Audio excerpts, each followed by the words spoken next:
You're listening to the Cinemental Podcast. Shall we begin?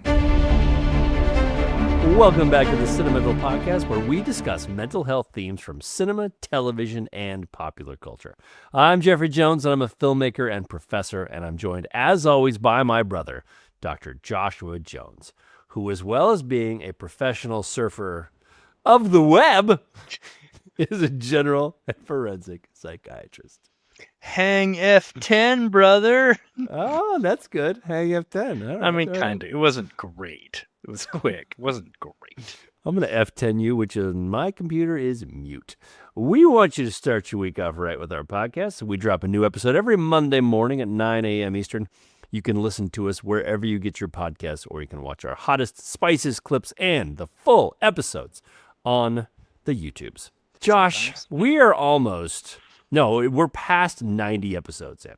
We're cruising up to our 100th episode. Nice. And somehow we have made it this many episodes without talking about Point Break. How did that happen? Well, Jeff, this is when I like to harness my own personal transcendentalism and think, stuff just happens when it's supposed to happen, Bodhi.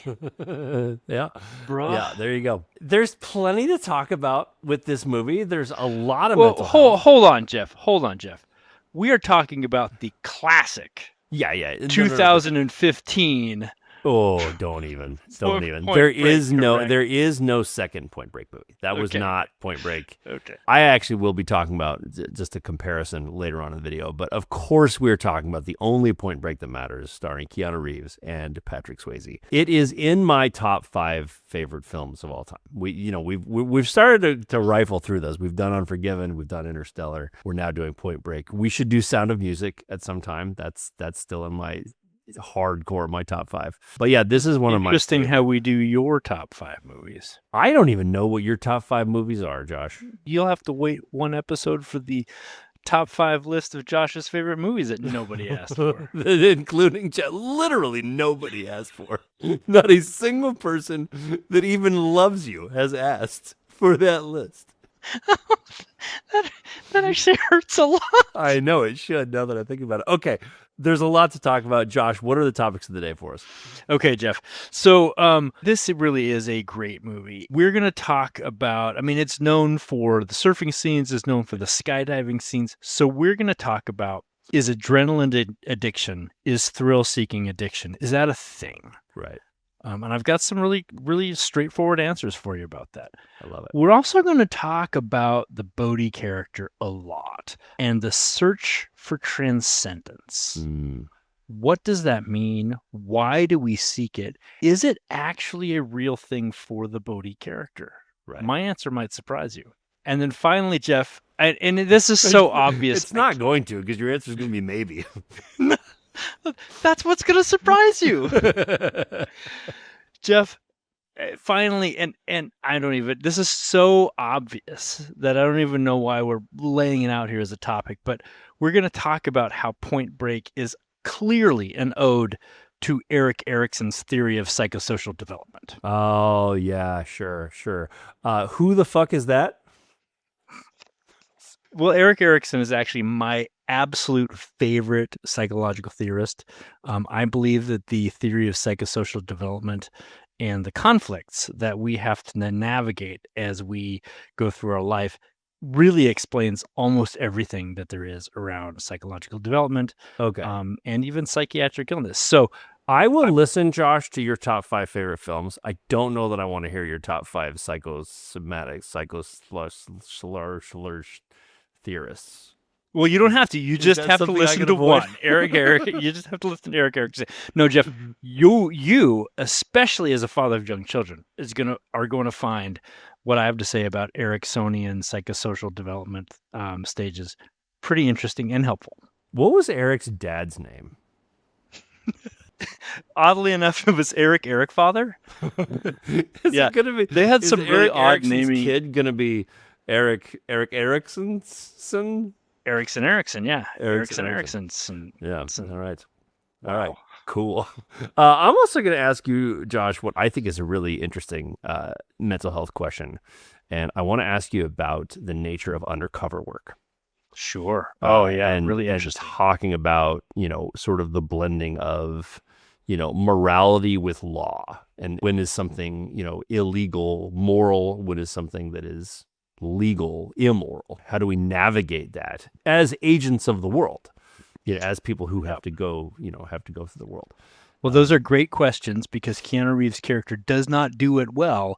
In fact, betraying his difficulty navigating his own Ericksonian developmental stage.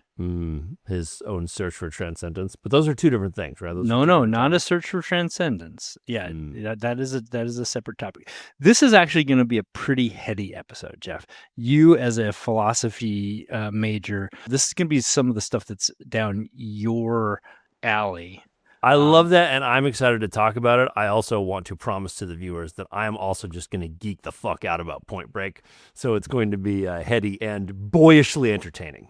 Jeff, at the same which time. is perfect because that's both transcendent and definitely stuck in the Ericksonian stage of identity versus role confusion. So this would be great. This would be great. Let's do adrenaline addiction first. It's not hard to say here that Bodhi is addicted to adrenaline. It's not hard to say that Johnny Utah is addicted to adrenaline. Johnny Utah was a quarterback. I don't know that you could say that that's necessarily an adrenaline-seeking activity, but he was a near professional athlete. He would have become a professional athlete had he not hurt himself. Takes up surfing and immediately falls in love with it.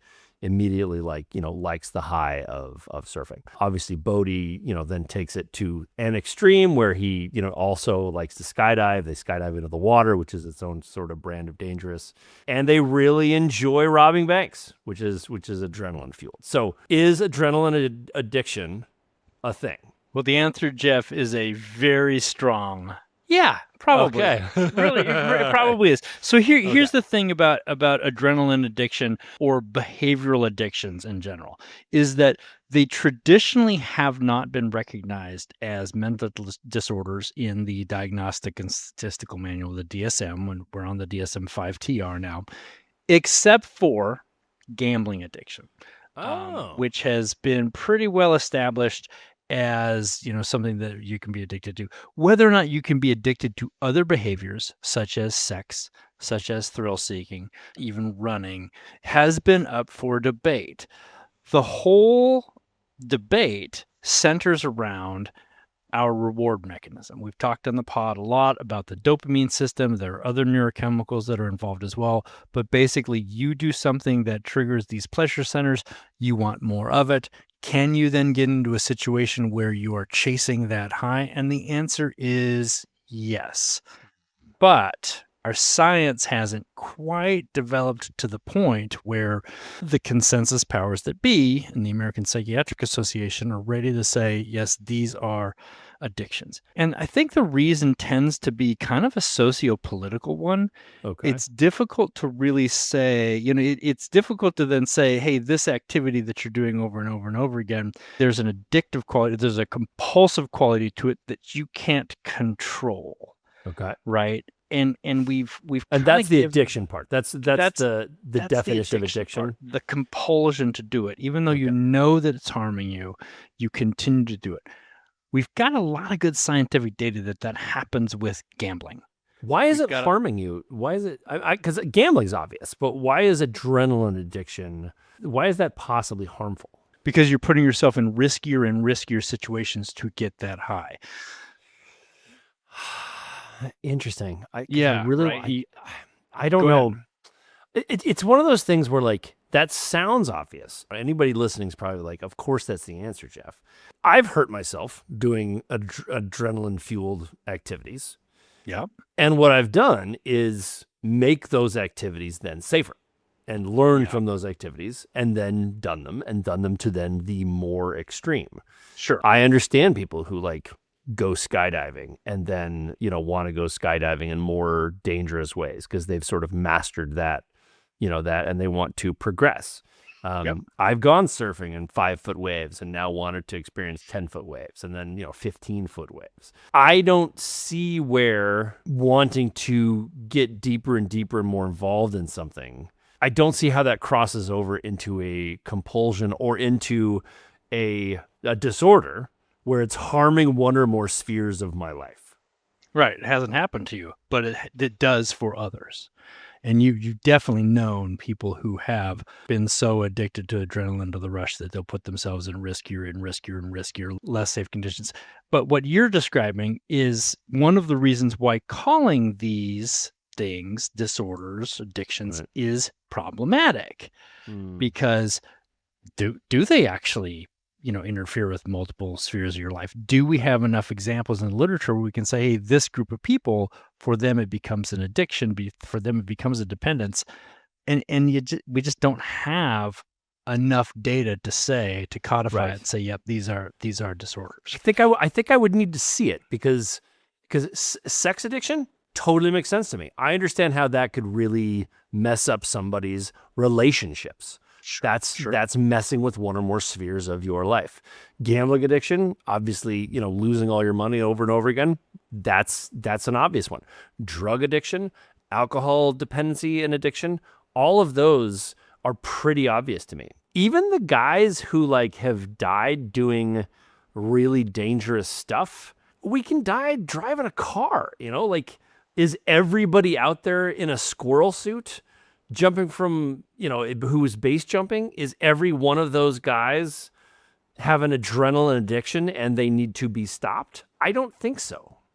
But that's those really are dangerous those are thing to do. very different questions, though. Do they need to be stopped?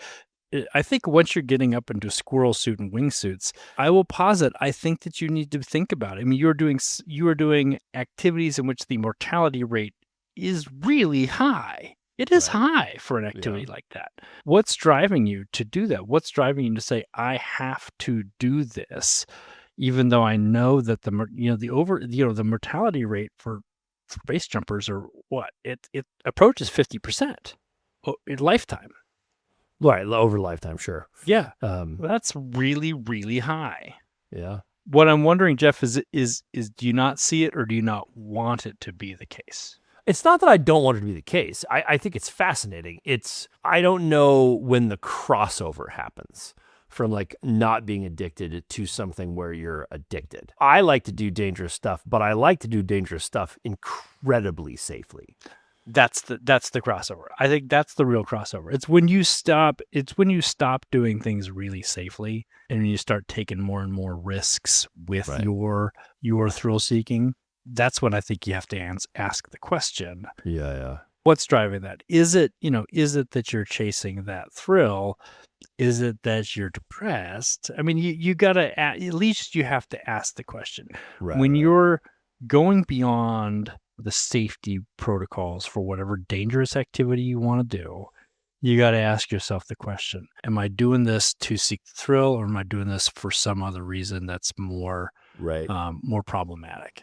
Okay, let me bring it back to the movie for you, Josh, and let me posit this for you because I think I might have cracked this one given kind of what you said.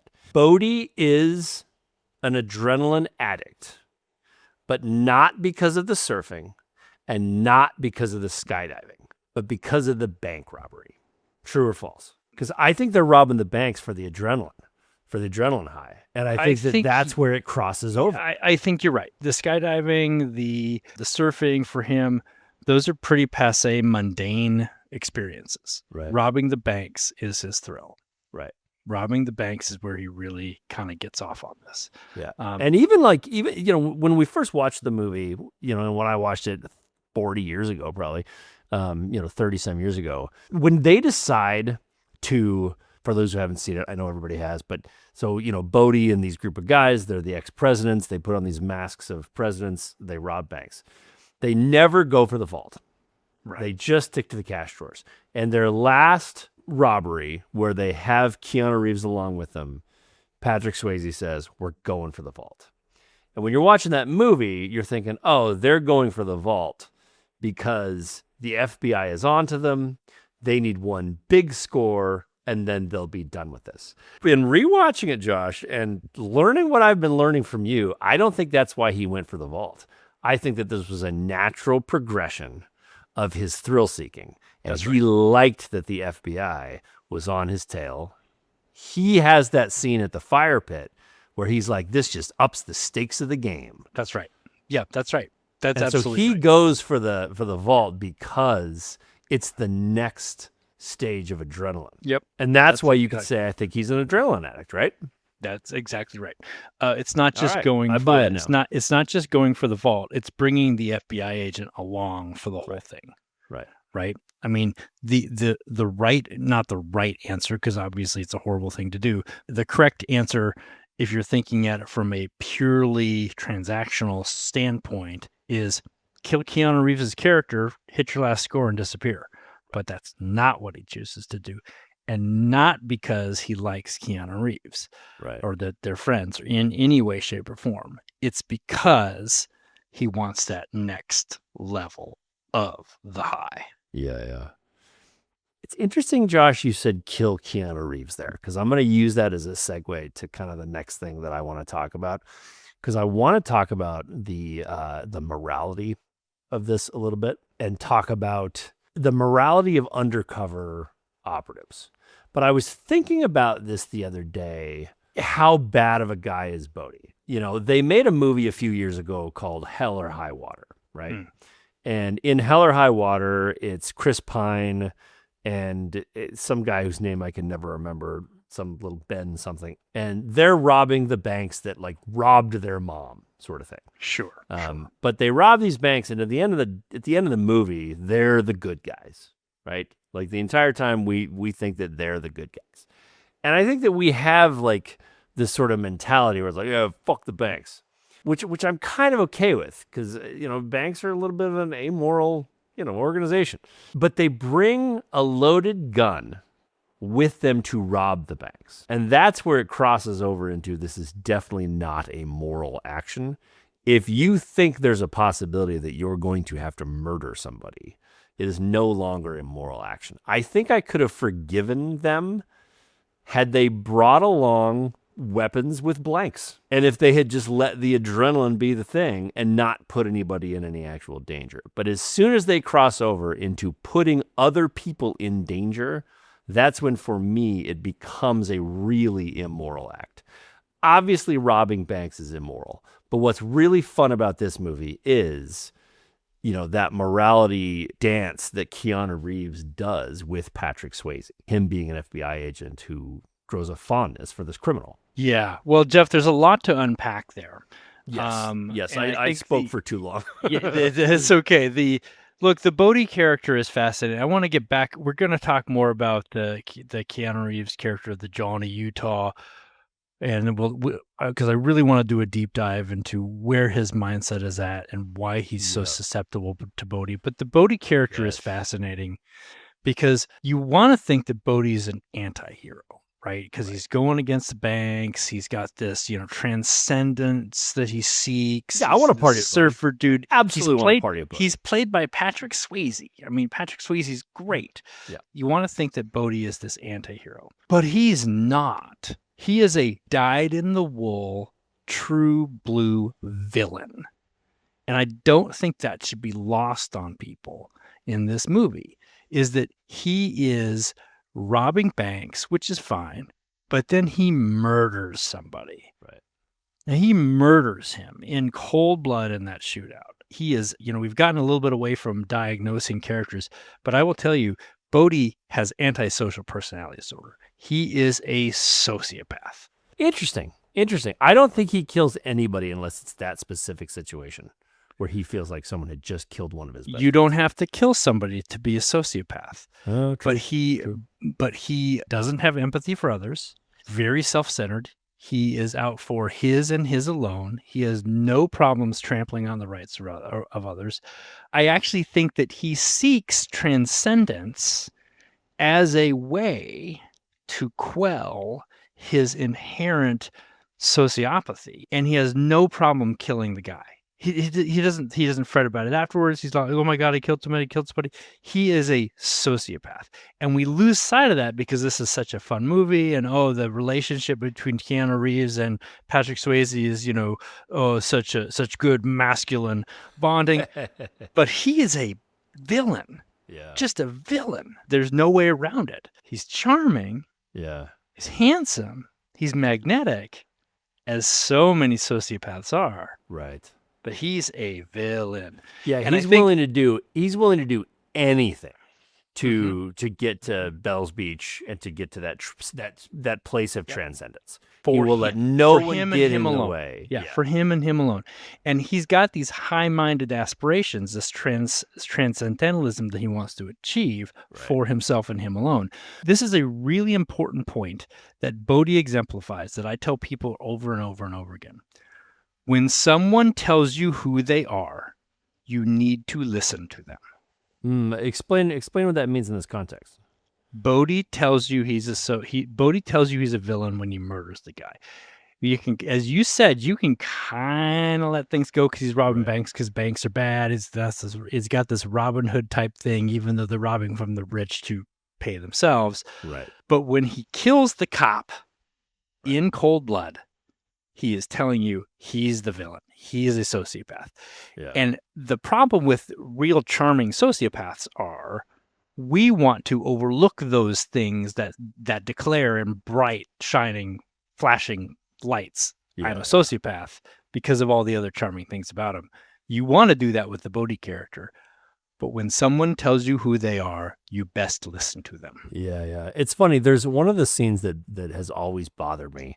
And I think it's well done. I think it's honest and I think it's a good scene. But it's when he's showing Keanu Reeves the video of Skylar and she's been kidnapped.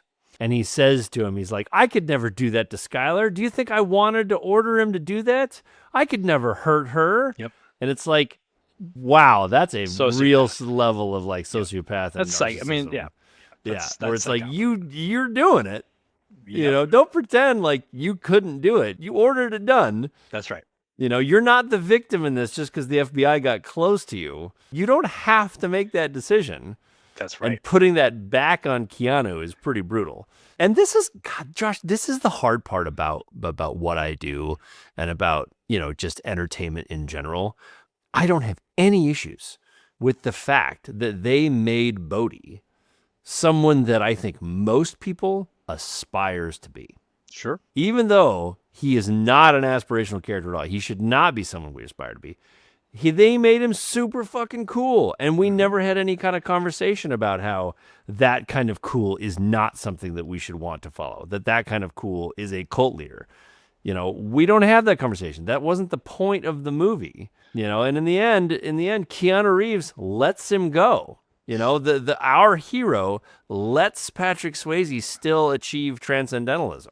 And in Point Break 2, The Fast and the Furious, you know, they take it even further and he lets Dom go and then somehow they become the good guys. That's one of the points of clever brilliance about Point Break is that they make Bodhi this magnetic character and he's the crucible against which our hero, Keanu Reeves, has his identity confusion. Right. Which is really what this movie is actually about. It is about Keanu Reeves' growth from being a teenager to being an adult. Look, I'm not going to get deep into Ericksonian theory. All I'm going to say is this, is that his idea, Ericson's idea, was that during each stage of life, right? And he broke this down, you know, infancy, teenage years, etc. There's a conflict between two psychological things that are going on. And it's that resolution of that conflict that allows us to grow. And anybody who doesn't resolve the conflict in that stage is kind of trapped or stunted in that developmental stage. So let me give you an example, okay? So I can think of a universal example right off the top of my head. Tell me. Because I talk about this with people all the time who still have parents. If you didn't get through the phase where you forgive your parents for not being perfect, then you will stay a stunted child forever. But at some point, you have to get through the phase where it's like, hey, I forgive you for not being perfect, and I forgive you for not being who I want you to be. And you can tell the people who have forgiven their parents for that and the ones who haven't. It's a really obvious sort of line in the sand that I have seen with people. Tell me if that's one of them. Well, it is actually. What it is that happens during what we call the latency years between 6 and 11. There you And go. it is the conflict that Ericson named during that age was industry versus inferiority, in which children learn to cope with new academic and social demands, including realizing that their parents are not infallible, and achieving a sense of competence leads to a sense of mastery. And if they resolve this, then they gain the virtue of competence. Right. And if you don't, as you said, like you said, you don't forgive your parents for being imperfect, you also cannot then become competent, because we're not perfect, but we want to be competent, right? And that's what you do with your parents. Right. You're not perfect, but man, you did good enough. You did what you could do. You were competent. That allows you to gain that. Yeah, Wincy's 4.5 now, and so far I've been perfect. So I'm batting 1,000 with both of my kids. Well, that is wonderful, Jeff. But what Bodhi, or excuse me, Johnny Utah is dealing with is the stage after that. He's dealing with a teenage angst of identity versus role confusion. Right. And this is pretty important, because it's actually fodder for a lot of movies that speak to young men, a lot of action movies. For Johnny Utah and for a lot of our characters around that same age, they're youthful. And in our youth, we are supposed to figure out who we are, or we risk sliding into what developmental psychology calls role confusion. Johnny actually steps into a deeper, more fragmented state that sits right alongside it, called identity diffusion. So role confusion, you don't know who you are. Identity diffusion is even more that you don't have a sense of yourself. The masterclass in identity diffusion that is wrapped in neoprene and adrenaline is Point Break. Well said. So you got Johnny Utah, right? On paper, he's an FBI agent. He's got the suit, he's got the badge, he's got the hyper-focused career track. But underneath, Johnny's identity is paper thin. And this comes from where he came from. Okay. His whole sense of self was built on being a star college quarterback. And once his knee blew out, that ego ideal shattered. He didn't actually replace it. And he alludes to this when he's telling the story of, the fake story of how his parents died to the Lori Petty character. He didn't replace it. He just put on a federal badge, kind of like a Halloween costume. And that's classic identity diffusion. Right. There's no internal compass. There's no core set of integrated values that match with what he's trying to put on. He's a blank slate waiting for a stronger gravitational pull. Enter Bodhi. Bodhi's not confused. He has a hyper-rigid, radicalized identity centered on freedom, anti-establishment philosophy, and chasing the endless wave, brah. So when Johnny goes undercover, he's not just playing a role to catch bank robbers. Because his own self-concept is so diffused, that is, spread veneer thin over a blank canvas, in many ways trying to fake it until he makes it. Right. Bodhi's strong, charismatic ego completely engulfs Johnny, and suddenly, Johnny's not sure if he's a lawman pretending to be a surfer or a surfer pretending to be a lawman. That pull, that disorientation between roles, is classic role confusion. He's torn between two irreconcilable societal expectations, the duty of the state versus the intoxicating freedom of the tribe. I totally get all that, and I totally buy all that, where I think it's additionally just interesting to Johnny Utah, and it's funny because we're going to talk about this when I talk about the differences between the 2 Point Breaks. I don't think people even realize how important Johnny Utah's backstory is, and this is why I think the 2015 movie fell so flat, is like they didn't understand the importance of the backstory. It's not just that Johnny was a quarterback, it's that he had absolutely no role confusion. Right. He had and I don't think you can really understand this unless you went through something similar, which I did.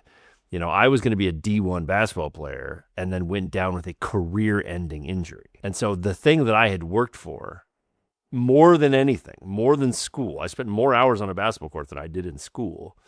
The thing that I worked for all my life was all of a sudden not available to me, and I meandered through college.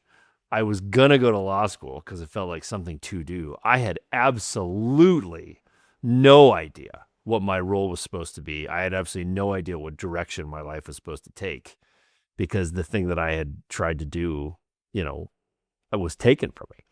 That's what happens to Johnny Utah. He has no role confusion, and now he's got to figure out something else to do. And it sounds like going into law and then going into the FBI would be a really cool thing to do. But man, he was probably flipping out, trying to figure it out the entire time that he was in law school. He had not figured out what the next thing was going to be. And the next thing was always going to be wrong. It was almost like, a breakup and then you have a rebound. That's right. This was his rebound career. That's right. That felt all buttoned up, felt safe. It wasn't something that was going to physically harm him. Oh, wait, why don't I maybe go undercover in the FBI, get back to something that gives me that same sort of rush that I used to have on the football field. That backstory is incredibly important to the Johnny Utah character and why this, is such a great film. It is incredibly important to him, Jeff, because it sets the stage for why he has such role confusion when he meets this charismatic, athletic guy and this tribe, which, football teams are tribes, very much that tribal mentality.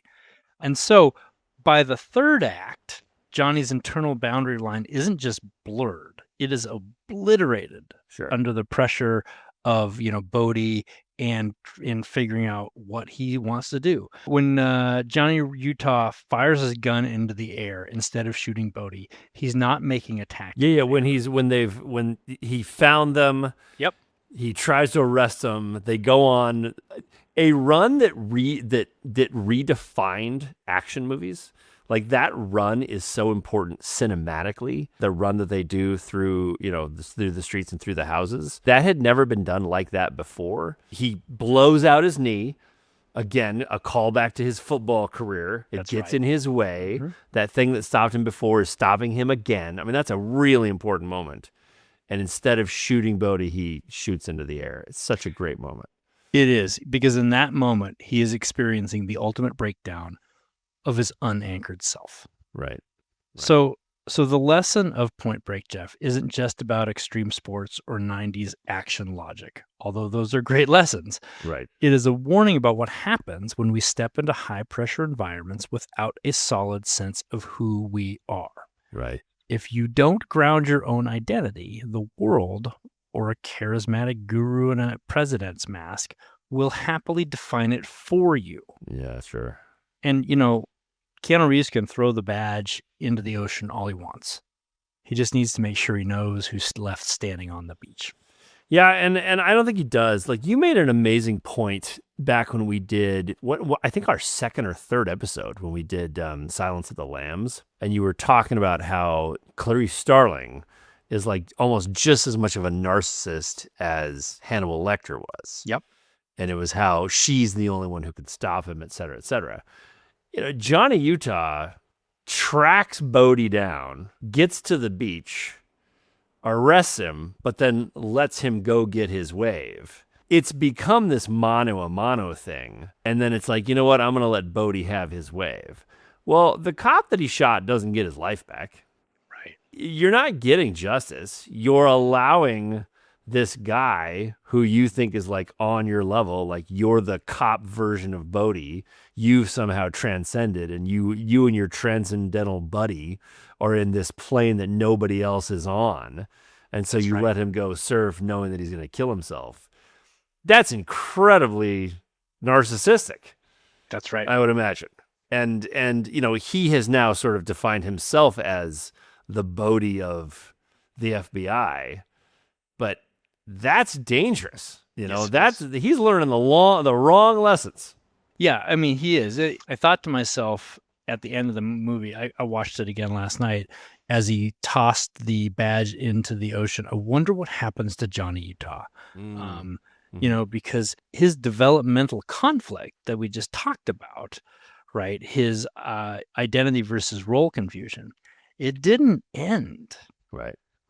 Even though he chased Bodhi down for 2 years, it didn't end. It was still going on. Maybe he's going to have some space to figure it out now, but now he's like pushing 30 and still stuck in a developmental conflict stage that most of us resolve in our teenage years. Yeah. I mean, he's a pretty psychologically delayed man at that point. And somehow the FBI let him back in.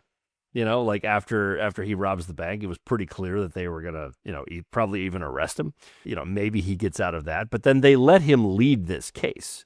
He's leading officers. He's leading the FBI on this manhunt for Bodhi, which is unbelievable in its own right. Yeah. But like, he's been acting as an FBI agent for a couple years now. Why wouldn't he continue to be an FBI agent? If that's the thrill that he's seeking is, I'm going to take down these super bad guys. Maybe that is going to be his new identity. But him throwing the badge into the ocean at the end, it didn't even do anything for me at the time. Because, even when I was a kid, I was like, well, if your whole plan was to just follow him here and then let him surf, then why didn't you just let him surf? Like, what was the point of confronting him on the beach? Yeah. I think that well, the point of it is that he wanted Bodhi to know that he got him. That's the only reason. He wanted to know that he could get Bodhi. I don't think so. I think sure, but he specifically wanted his mentor. He wanted to know that Bodhi would know that he knew that Bodhi would know that he knew he could get Bodhi. Yeah. Yeah, at some point it just becomes just kind of folds in on itself. But sure. All right, Josh, let's talk about Transcendence. Let's have a little fun and talk about Transcendence. Obviously, an important part of Bodhi's character is this seek for, a higher plane. He feels like he can get there through adrenaline. He thinks that big wave surfing is the pathway to transcendence, which I think is absolutely fascinating. I will tell you that, I'm not claiming to be any sort of a wise man or a sage, but I've read a lot of Zen, and I can tell you that Buddhists do not believe that the pathway to transcendence is through big wave surfing, bro. They would say that if you have to surf, you probably need to do a little more work. It's when you can just kind of sit in a room and just be that you're the most transcendent. But sure, let's go fucking charge some waves in the meantime and reach this this stage of transcendence. But tell me about Transcendence, Josh. Well, Jeff, I am going to tell you a little bit about Transcendence, and then I want to circle back to the Bodhi character in Transcendence, because I'm of two minds about Bodhi's relationship with transcendence or transcendentalism. So first of all, let's define it, all right? Because it's a big word to throw out there. Transcendence is a psychological state of consciousness in which the one person, the individual's sense of self expands beyond the boundaries of your oneness, your personal ego, and people feel connected to a broader reality, higher purpose, or unified whole, right? So it is literally getting your consciousness outside of yourself. Hanging out in the fourth dimension, bruh. Surfing those fifth dimensional waves. Well, kind of. And we do think that there is a biological basis to feelings of transcendence, to feelings that you are more than just yourself. And some people describe getting there through spiritualism, through meditation, through a lot of different ways. But, this human drive to search for transcendence comes from a basic need to quiet our mind's constant self-focus, that constant chatter, right, that goes on in our head, and connect to something bigger than ourselves. We've got that drive to do that for some reason, whether it's evolutionary or something else. But by stepping outside of our own ego, transcendent experiences relieve that quiet fear of being alone or forgotten, give us a stronger sense of purpose when life feels random. And ultimately, as we grow up and look beyond our own immediate needs, this search shifts our focus outward and truly connecting us to others through deeper empathy, belonging, and a feeling that we are all part of the same whole. I did not understand that last part at all. Right. That's transcendence. Here's what it boils down to. You want to feel like you matter, and you want to feel like you matter outside just your solitary self. You want to feel like you're connected to others, to the universe as a whole. That in some ways is comforting. That part I believe, but like I don't think that the search for transcendent has anything to do with with not feeling alone. I think that rising above sort of the mortal coil, is more what it feels like. And it's funny because I think that people oftentimes conflate the zone with transcendence. Sure. And, being in the zone. Mm-hmm. I don't think that the two are the same. I don't either. I've been in the zone. I've been to the point where everything slows down and you're just really feeling it. And it feels like you're in a different plane of existence sort of thing. But I don't think that that's, transcendence. I don't believe that people, can transcend, space and time. I don't think that that's a real thing. I really invite people to read. There's a book called Zen Flesh, Zen Bones. It's a phenomenal book. It has a bunch of these koans in it. There's 100 koans, and they're just little individual stories that you're supposed to just kind of consume and think about. So you'll read a paragraph and you'll think about it for a week. But they're really fascinating, and they oftentimes talk about a monk who reached or who reached the higher plane, through he had a realization and boom, he achieved, total oneness sort of thing. It's used as a way to say in that moment they found some peace. And that's really what we're looking for here. Yeah. And what's interesting to me though, specifically about surfing, Josh, is I have throughout my life, and we've talked about this more as a mental health thing, I have had a very, very loud and angry soul a lot of my life that I have tried to quiet. My inner voice is not very nice to me. It pushes me to do some really, really shitty things. I've spent a lot of time, on breath work and all sorts of stuff to try and quiet my mind and quiet some of the inner turmoil and achieve just a peace, a sort of inner peace. Nothing gets me there faster than surfing. Yep. And there's just something about, even if I go out and don't catch any waves, sitting in the ocean and feeling the power of the ocean is really, really special. Yeah. And really transcendent, to use the word. I don't need to catch a 10-foot wave. I can catch a 3-foot wave and be just as happy. And I've caught some massive waves and they're awesome. I get a huge high from it. But man, just being in the ocean, there's something about it. There is something about it that does feel transcendental. Well, I think it's that way for a lot of people, Jeff. And I think that's another reason why this movie has persisted in the public consciousness for so long, is because of that. I have never surfed. Let me cut in really quick, John, because I want to follow up with that, just a silly story, and then please tell me. But I remember, there's been times in my life where I'm oh, I really want to do that. And, people who love me, like yourself and like my wife, will be like, Jeff, you can't just make that your whole personality when you've never done it before. Try it first. Rent something before you buy something, and you've never even tried it. I knew I was going to love surfing before I ever tried it. I knew it in my bones that I was a surfer before I ever tried it because of the movie Point Break, and I wasn't wrong. As soon as I tried surfing, I was like, this is exactly what I thought it would be. I'm making this my whole personality right now. And I surfed, every week for years, for 10 years. I knew because of this movie that I was going to love surfing. This captured the essence of surfing in a way that nothing else did. I think that's amazing. That's amazing. Yeah. I'm not a surfer, never surfed. I get a feeling similar to it, I think, from skiing, from snow skiing. Yeah. That's kind of my thing. I get more of a flow state. Than transcendence from skiing.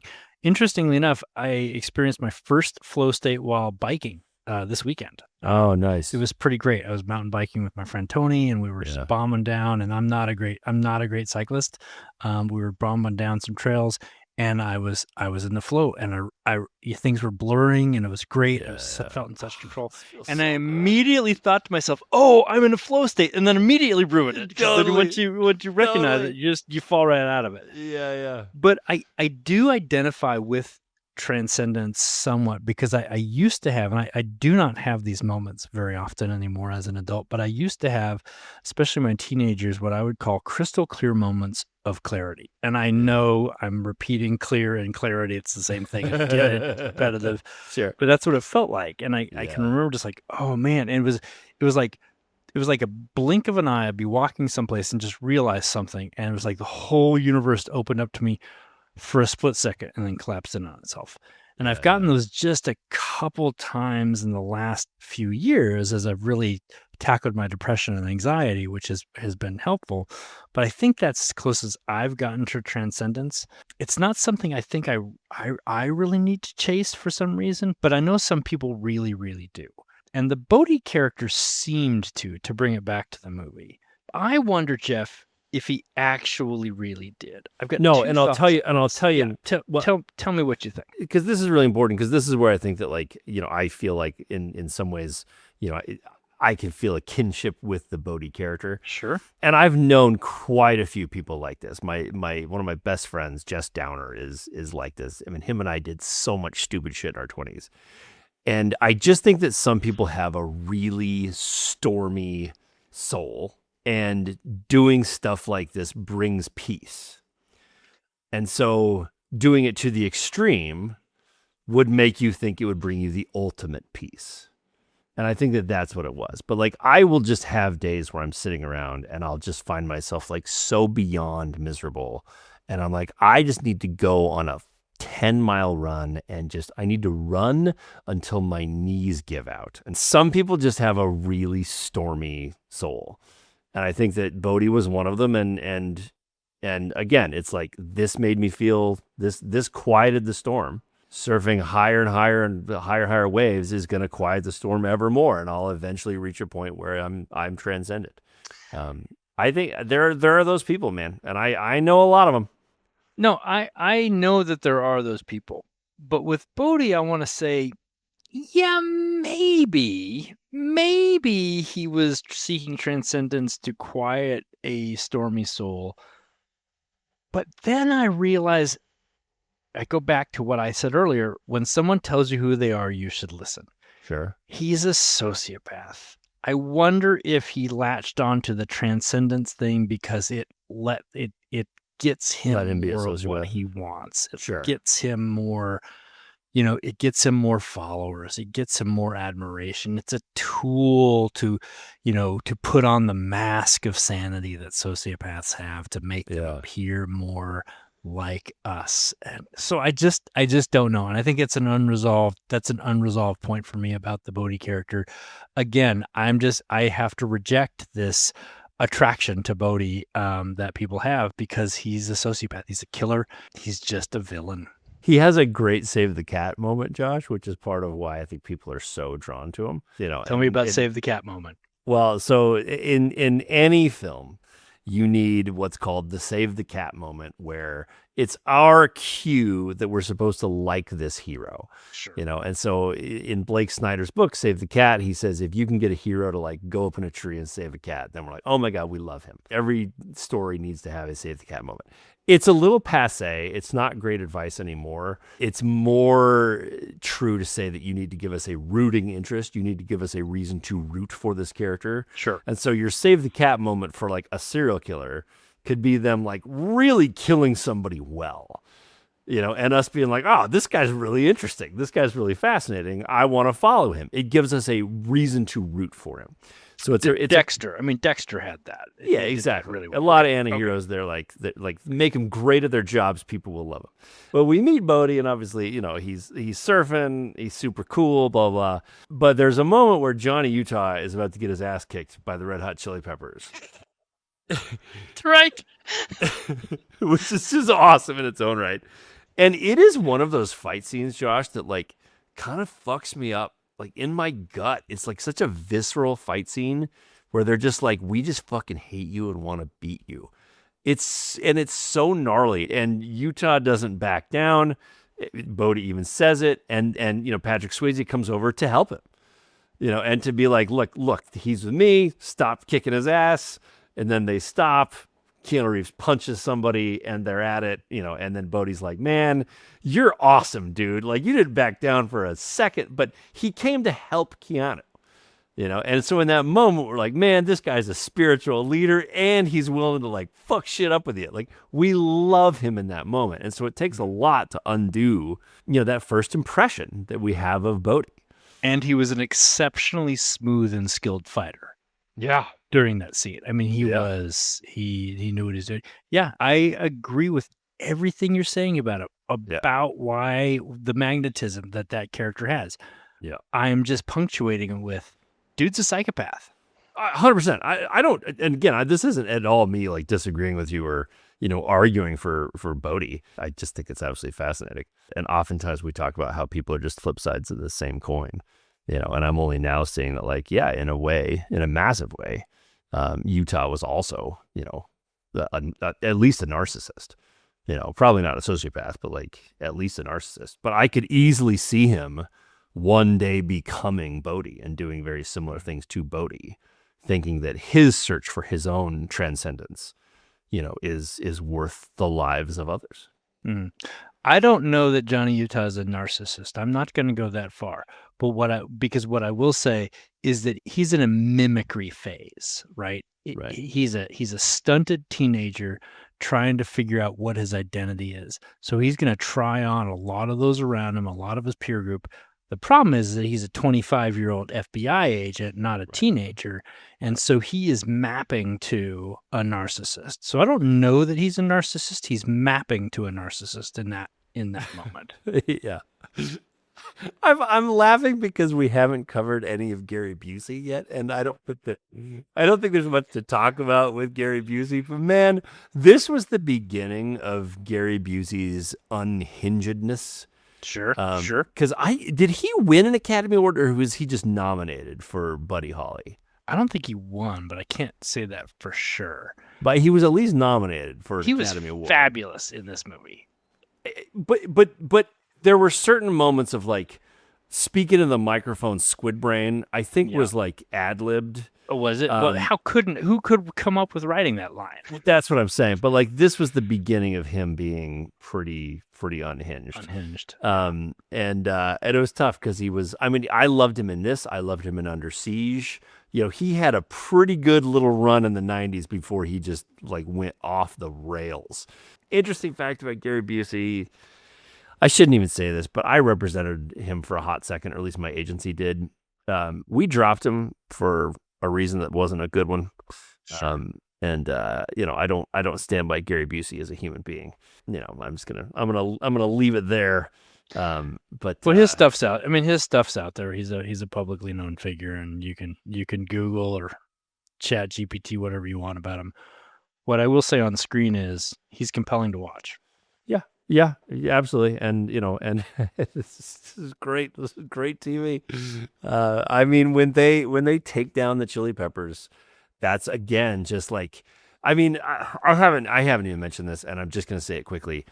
I didn't know that this was a Kathryn Bigelow film, and I didn't even know what that meant until years later. And then I went back and watched, and this was after I had watched, The Hurt Locker, and a couple of the Kathryn Bigelow movies, and was like, oh my God, what else has Kathryn Bigelow done? Holy shit, she did one of my favorite movies of all time.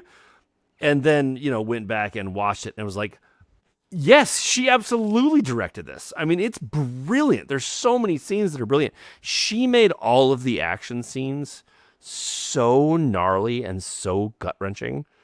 Like when Utah is almost getting his face ripped off by the lawnmower. I mean, that scene just curdles my stomach. That's an awful scene, and there's just so much of this was not just violent, but really visceral. Yeah. Man, she's an incredible director. Yeah. Incredible director. And she didn't start with a Hurt Locker. Point Break is legit. Well, I think the really interesting point is, Jeff, and the Hurt Locker obviously tremendously psychological. Right. So's Point Break, man. Yeah. And this is Johnny Utah playing out an Ericksonian psychosocial stage conflict. It's amazing. Yeah. Well, and this, Josh, gets into my my screenwriting lesson of the day. If you're ready for it, Fire away. yeah. So I want to talk about the difference between Point Break and Point Break. Between this and the 2015 Point Break. This was sort of in development hell for a long time. Okay.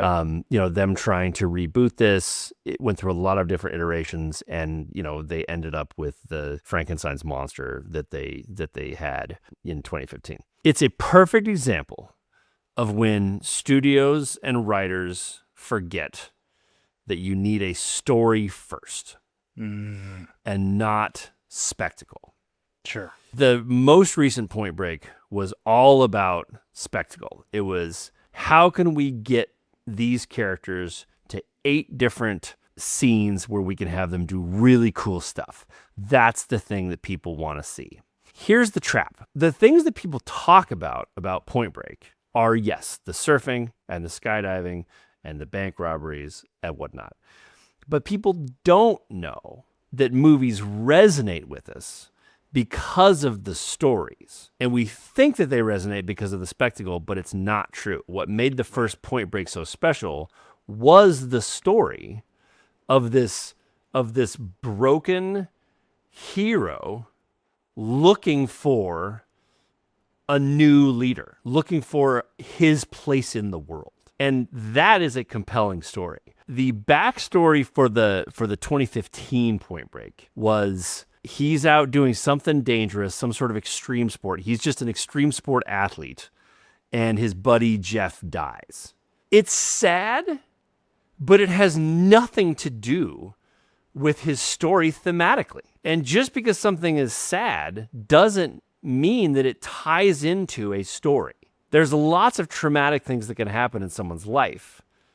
But if it's not thematically relevant, what does it matter? Like if we had learned that Johnny Utah's, parents actually died in a plane crash, or something, it'd be like, oh my God, that's so sad. And maybe we even saw the plane crash, and maybe it was 5 amazing minutes of cinema.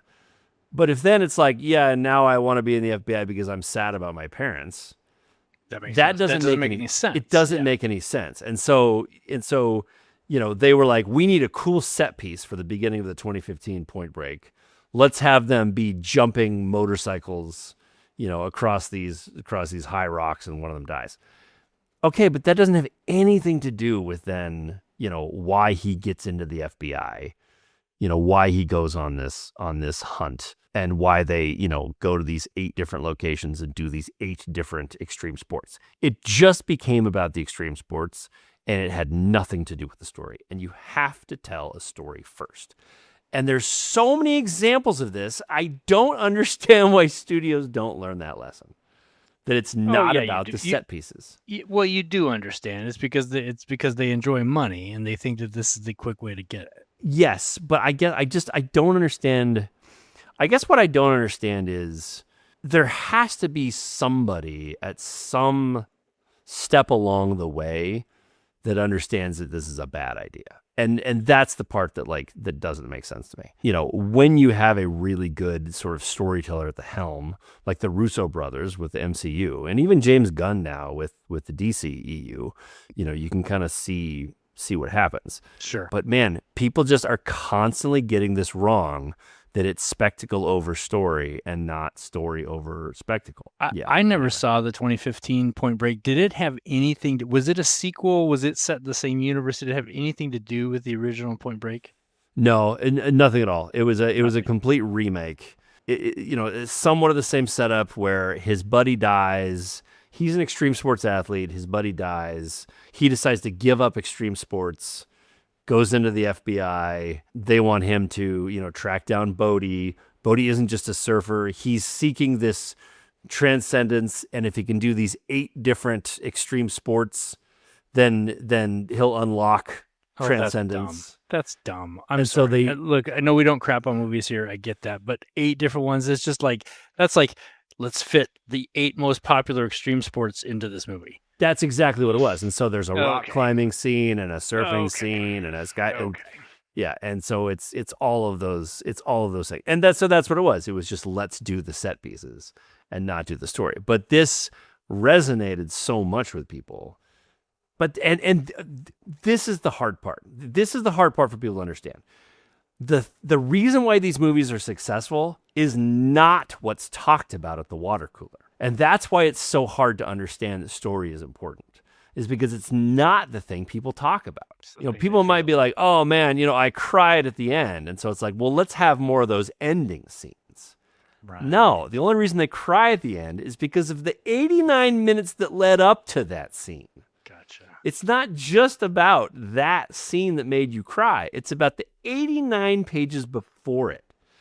The masterful storytelling that leads you to that one moment. So we talk about that one moment at the water cooler, but the only reason it actually hits is the behind-the-scenes work of telling the story. So I'm going to guess that the 2015 Point Break also did not have a clearly defined Ericksonian developmental stage in which the main character was having difficulty progressing through. It's all I could think about while I was watching it, Josh. You humor me so well, Jeff. All right, Josh, we covered a lot for Point Break. Are we ready for our top 5 here? Or do you have any last? I am thoughts? super excited about the top 5, Jeff, because I know this is your top 5, but because the second Point Break was not fabulous, I think that has inspired your top 5, right? You know what, Josh? It did. That's an excellent segue. Thank you so much for that. Yeah. So our top 5 list of the week that nobody asked for is my top 5 list of movies from the 80s and 90s that should never be remade. I didn't think that they should have remade Point Break. They remade it as obviously Point Break, but also Fast and the Furious. They completely just recycled the plot of Point Break for Fast and the Furious. Kudos to Fast and the Furious. It's done very well. But this is my list of 5 movies that I really hope they never make, and my specific reasons why they shouldn't. Okay. Do you have any honorable mentions, Jeff? No honorable mentions. This is a straight up top 5 this week. All right. Give us your number 5. Okay, so number 5 is from 1993, and it is the movie Cliffhanger. Oh, yes. God, I love this movie. I love this movie. It's a great movie. So the plot, it's a haunted mountain rescue climber is forced to help ruthless thieves recover millions of dollars scattered across the Rocky Mountains after a mid-air heist goes wrong. The best part of this movie is that they didn't have any special effects at the time. It was all just practical climbing sequences, helicopter stunts, and really dangerous mountain photography that I don't even know that you could do again. I just think they would ruin it through CGI and trying to make things just so over the top. And you have some amazing rock climbers, and you have some amazing, skills now in how to film rock climbing. So maybe they could do it, but I just think that they would ruin it. I think that Cliffhanger needs to be left alone. I think they could do it with practical effects if they remade it nowadays, but I don't think they would. Right. That's exactly. So just leave it alone. Right. Oh, Jeff, that is such a great call. But Sylvester Stallone, John Lithgow played the bad guy. Yeah. Great movie. Okay. All right. And Michael Rooker was in it. He was the buddy. Rooker. Oh, yep. Okay. Michael Rooker's great. Number 4. Number 4 is The Rock. Yeah. From 1996. A mild-mannered FBI chemical weapons expert teams up with the only man ever to escape Alcatraz to stop rogue Marines from launching chemical missiles at San Francisco. The reason why this shouldn't be touched is because it was its own brand of ridiculous back in the 90s, and I just don't think that we can do that kind of ridiculous anymore. And so we'd have to sort of like satirize or make fun of the movie, but like it already went to an 11. And so remaking it now, I just think would feel sad because you'd have to go bigger than Michael Bay. And he went so big and so over the top. It became our blueprint for ridiculousness. So if you did it now, I just think it's going to fall flat on its face. Jeff, that is such a great analysis of that movie. I mean, obviously, Sean Connery, Nick Cage before he was the caricature of Nick Cage that he is now. You know, great call. And I just saw that movie 2 weeks ago. It is still watchable. It is still enjoyable. It is fabulous. Yeah, we're gonna come back to Nick Cage, but my number 3. Okay. Give me Before we do, Josh, my number 3 is Demolition Man. Oh yes, Demolition Man from 1993. Man, the 90s were just some great times for action films. A hard-nosed cop and his psychopathic nemesis are cryogenically frozen and awakened decades later in a sanitized, ultra-politically correct future where violence has become almost unthinkable. The only reason why they shouldn't remake this is because it was a satirization of the time. right. And so the satirical quality of it just wouldn't work today. It would be a different movie. You would need to just make a different movie. So if you want to like make a Demolition Man 2 or something and satirize sort of today in a new fun way, you could do that. But there's no reason to remake something that's satirizing a particular time. And so that's why Demolition Man should not be remade. It has many, many, many great lines. One of the best 2-line combos is "Tonight we dine at Taco Bell," and then followed by gonna do? Buy me a burrito? Now all restaurants are Taco Bell. Put Sandra Bullock on the map, people. "Oh, such a great movie! Such a great movie. Wesley Snipes okay. at his absolute At his best. peak, at his peak." Yeah. Okay, all right, Jeff, that is great. Number 2, these are awesome. Thank you. Okay, so number 2, we're gonna go. Number 2, we're gonna go with Die Hard. Yes. So a New York cop visits his estranged wife in Los Angeles, only to find himself trapped in a skyscraper seized by terrorists. Alone and outgunned, he wages a one-man war to save the hostages. We've all seen it. It's one of the greatest Christmas movies of all time. It's a phenomenal film. There's a few reasons why this should never be remade. They got it right with Die Hard 3, with whatever that third Die Hard movie was. But then they got ridiculous. And if they remake this movie, they're going to go way too stunt heavy. They're going to completely lose the plot. What I loved about this movie was this was just a really like emotionally fragile guy trying to get back to his family, you know, and he gets stuck in the middle. One of my favorite scenes of Die Hard is when he's crying, pulling the glass out of his feet. It had this emotional vulnerability that just to me needs to be left alone. I don't want them to ever touch Die Hard. And as an added bonus, it's the type of story structure that can just be used in a different location. For instance, Olympus Has Fallen was a movie where they kidnapped the president and Gerard Butler was stuck in the White House and he was the thorn in their side. So if you want to do a cop or somebody is a thorn in the side of the villains, you can do it anywhere. There's no reason to remake Die Hard. There's no reason to touch it. Let it live. We're good to go. Under Siege was when Gary Busey and others capture a destroyer, and Steven Seagal is a thorn in their thorn side. in their side. Exactly. Yeah. Exactly. Just do the hero who's a thorn in the side of the villains.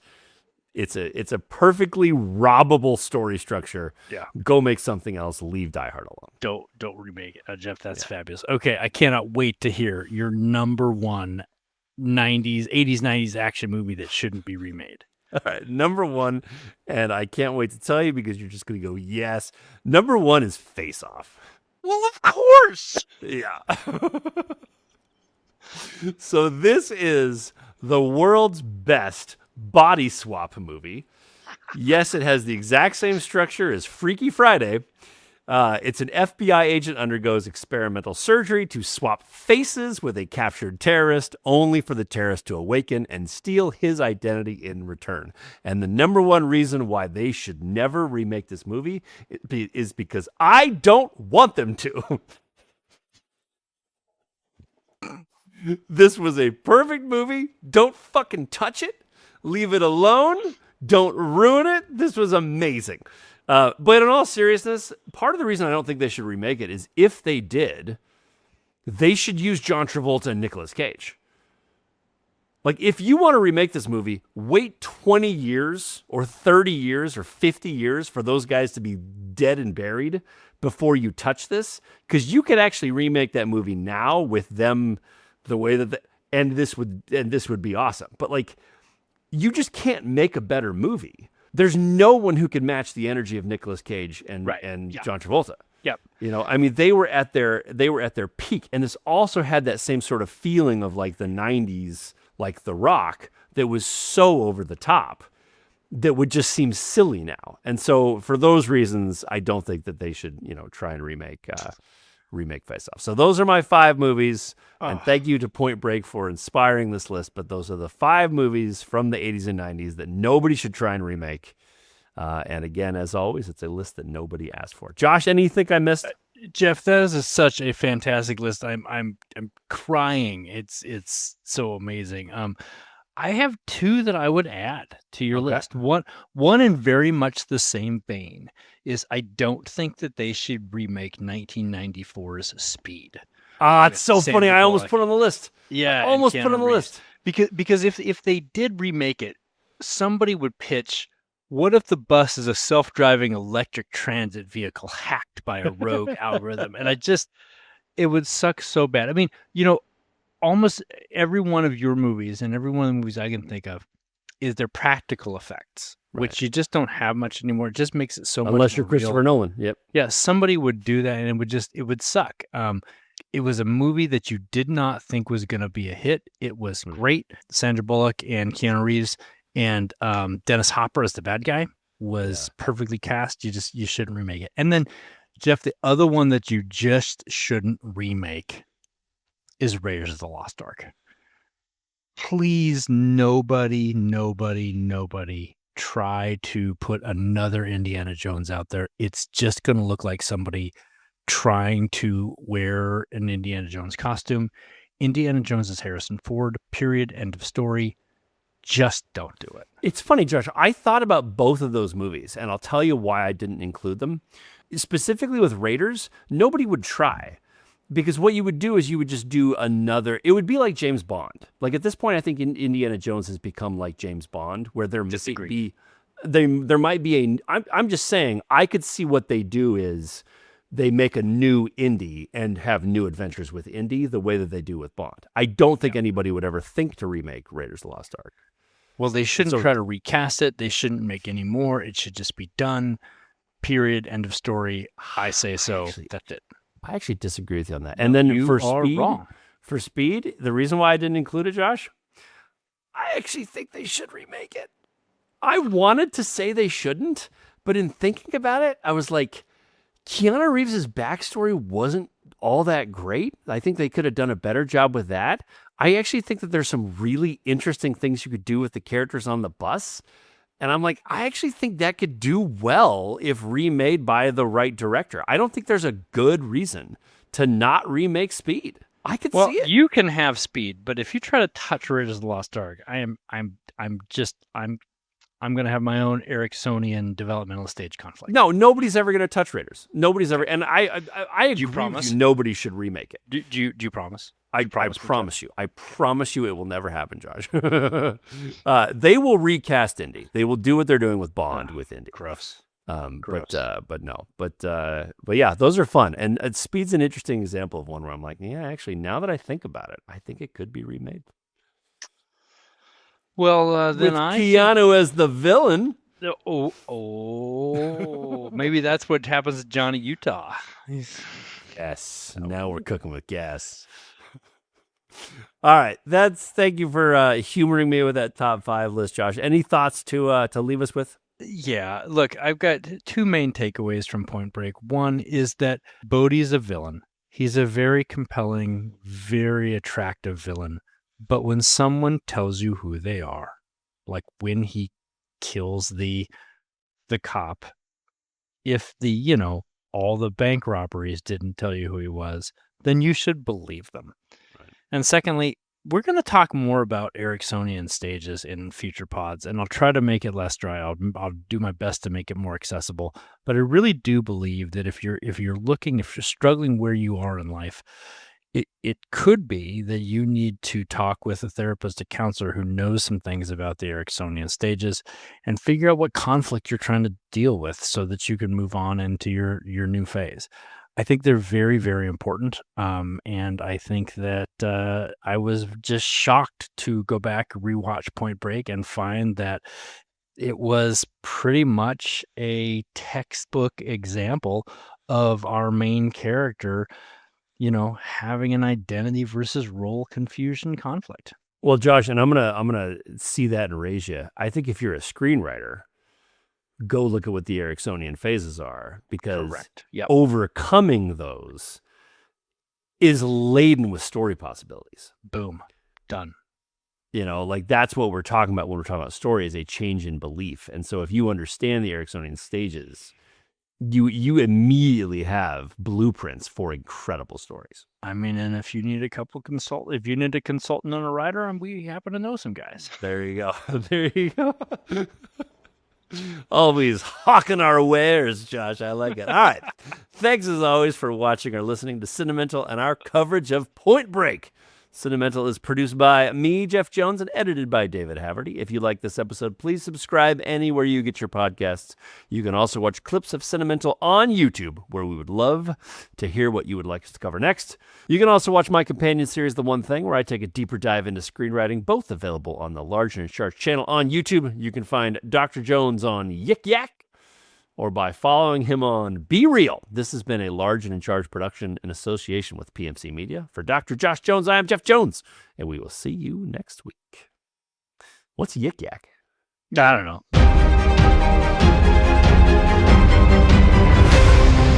I want you to hit me as hard as you can.